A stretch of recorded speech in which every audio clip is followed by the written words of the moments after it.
What's up, Milk the Man? Time for your week 4 recap. It's not going to be good. Here's a notable fact. Better Call Hall, who I thought was going to be the best team this season, he got labeled the worst team in week 4. That was a terrible showing, and I didn't think you were capable of it. So let's start off with Afternoon Delight versus Wreakin' Havoc. I had no idea that Wreakin' Havoc had it in him to come back from scoring 69 to scoring 118. So Afternoon Delight, he got delighted upon. When you lose to Wreakin', that is a big deal. Somebody on Danny's team scored -0.4, so that's how that went for him. I think Danny's bench played better than his starting lineup. So both teams are at 2-2. White Boy versus Abre. Abre put on a beating against White Boy. That also evened up their record at 2-2. DeAndre Swift delivered his best performance of the season. So pretty much the first 3 weeks of the season, he played like a high schooler against men. But this week, he completely demolished his adversaries. So well done, Abre. Trade him at his highest value. Better Call Hall versus Zombie Ate My Neighbors. Zombie Ate My Neighbors, 60-point differential. Sam Darnold, who knew he had it in him? Better Call Hall, I'm not sure if there's anything different that you could have done. Sometimes you just got to tip your helmet to the better team. No Pain, No Gain versus Somebody Save Me. The ultimate rematch. Bruce came with the smackdown. His bench has players that could have absolutely schooled you,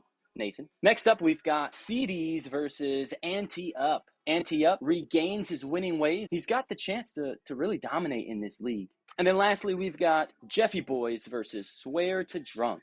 This was a smearing. Swear to Drunk has sobered up, and he put a smashing upon my team. Your defense had to score 30. Cal Division, we have Ante Up and Zombie Ate My Neighbors both leading the charge at 3-1. Nut Division, we've got a 4-way tie at 2-2.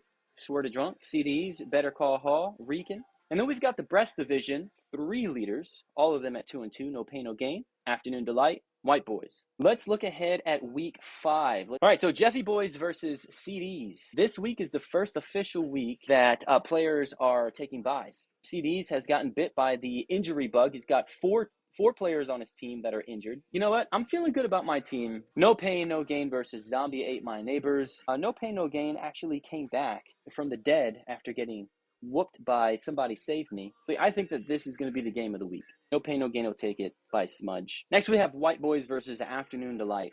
Afternoon Delight coming off of a very disappointing week. His starting lineup didn't show up last week. I honestly don't think that his starting lineup is going to show up this week either. We've got Ante Up versus Somebody Save Me. Despite how you look at it, previous management shows for itself, and I think that Ante Up is just going to out-manage Nate. Abre versus Swear to Drunk. This is going to be a very interesting game because I don't think any of these teams are rather good. Swear to Drunk scored a lot of points last week, so he's going to take this one. Better Call Hall versus Wreakin' Havoc. And Wreakin', after tearing you down last week, I'm gonna build you up this week. You're going to be a winner. Better Call Hall will move to a measly 2-3. No one will fear Better Call Hall after this week. Have a good week, fellas.